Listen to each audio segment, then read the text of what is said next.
तमाम जो सांसद हैं, ये देखिए राहुल गांधी ने अपने हाथों में इस वक्त संविधान लिया है। मल्लिकार्जुन इस वक्त अधीर रंजन चौधरी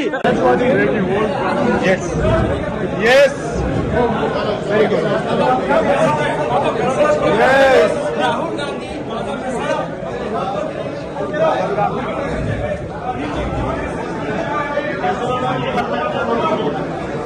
तमाम जो सांसद हैं, ये देखिए राहुल गांधी ने अपने हाथों में इस वक्त संविधान लिया है। मल्लिकार्जुन इस वक्त Adhir Ranjan Chaudhary Yes. Yes. Very good. Yes.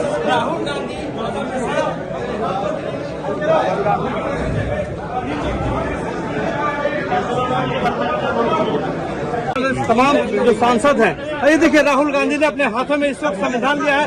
Mallikarjun इस वक्त Adhir Ranjan Chaudhary Yes. Yes. Very good.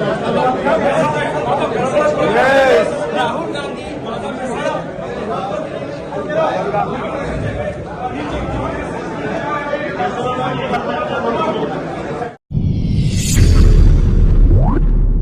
Honorable Vice President of India, Honorable Speaker Lok Sabha, Honorable Prime Minister of India, Parliamentary Affairs Minister of both the houses,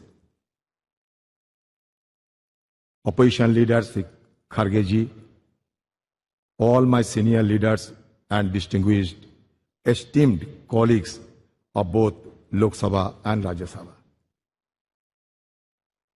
Having seized this opportunity without making any compunction, without mincing any word, I must state that I feel elevated and elated of having been stood in this podium, which had witnessed a caravan of historical episodes and numerous momentous events in the midst of the galaxy of luminaries who had rigged up their brain and burned the midnight oil to frame the Constitution of India in this august house, which is called at the time Constituent Assembly. So we are proud of all of them, numbering 389 members, including 296 from British India and 93 from princely states. In this house also, in this house, in the year 1947, 22nd January, the objectives resolution, numbering 8 was passed, was adopted, which was proposed by Jawaharlal Nehru ji also, which had inspired the shaping of our constitution in subsequent stages also. So now, in this august house, all of us are well experienced and known the journey, the odyssey of our constitution. From colonial past to independent India, we have observed the transition of the destiny of this great country named after India. It is astonishing to note that those 389 members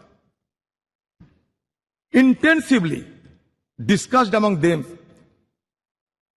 for 2 years, 11 months and 19 days and produced the largest constitution of the world, led by Baba Saheb Ambedkar, the father of Indian Constitution.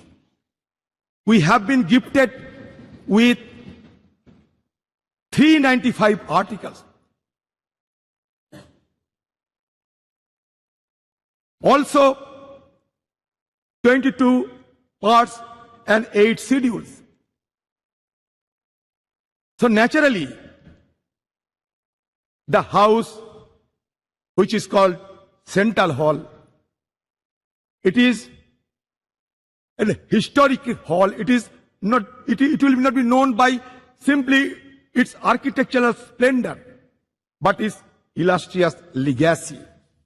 Now I come to the point that our ability to attain developed nation status by 2047 hinges on the active involvement of our citizens and the unwavering dedication of their representatives.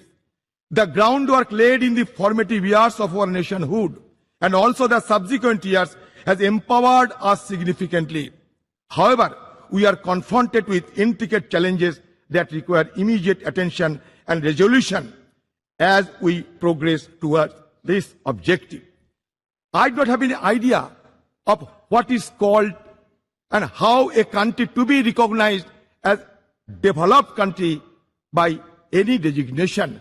I do not have any idea of any global consensus is existed or not, because when we see other developed countries, among the various key determinants, one determinant is always followed, that is Human Development Index. And insofar as Human Development Index, India has been lagging behind and we are ranked 131 out of 189 countries. At present, disconcerting reports reveal that the top 10% of India's population controls a staggering 77% of nation's total wealth. In 2017, a staggering 73% of wealth generated has reportedly gravitated towards the wealthiest 1%, while staggering 670 million Indians constituting the poorest half of the population saw their wealth increase by a mere 1%. This stark disparity presents a crucial challenge in ensuring that millions of people living below the poverty line have access to fundamental necessities like food, shelter and healthcare, a prerequisite for advancing towards developed nation status. While India boasts of a sizable youth population, high unemployment rates pose a significant hurdle to leveraging this demographic advantage. Addressing this challenge is paramount, necessitating a concerted focus on job creation and the encouragement of entrepreneurship. It is essential to enable India's youthful population to contribute substantially to the country's economic growth and development. Despite India being the world's fifth largest economy, our per capita GDP falls far behind that of developed nations. Tackling this economic growth challenge requires pro-growth government policies, maintaining low inflation, reducing interest rates, alleviating unemployment, fostering a skilled workforce, bolstering purchasing power, stimulating demand, and enhancing the healthcare and education sector. India must prioritize the development of a globally competitive, labor-intensive manufacturing sector capable of generating significant employment opportunities. In sum, addressing the pressing issue of high youth unemployment is a pivotal step for India's march toward developed nation status by 2047. I am impatient. I do not want to wait till 2047. Why not before 2047? To realize the vision of becoming developed nation, India must pursue a growth trajectory that is both comprehensive and sustainable.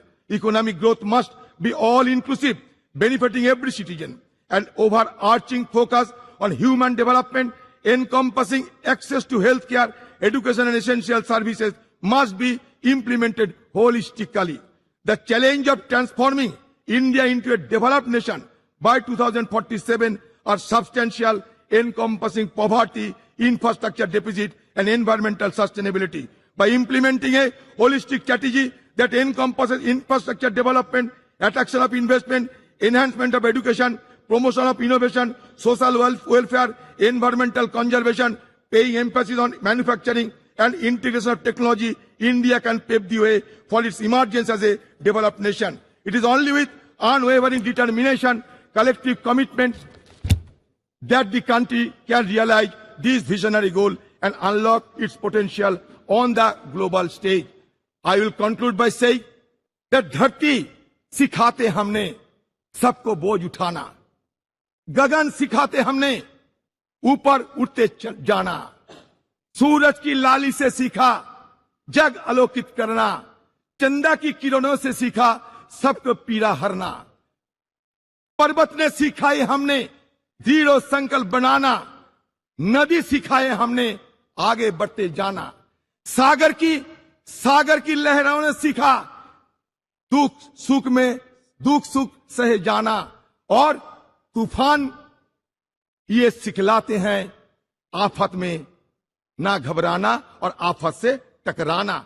हम चाहते हैं कि ये separation of power should be maintain in A judicious manner and also in presence of all the guiding light of our country, I must suggest that India is not a homogeneous society. Rather, it is a heterogeneous society. But now, the need of the hour is to maintain the harmonious society. With this word, I am concluding my speech. Thank you. Jai Hind, Bande Mataram.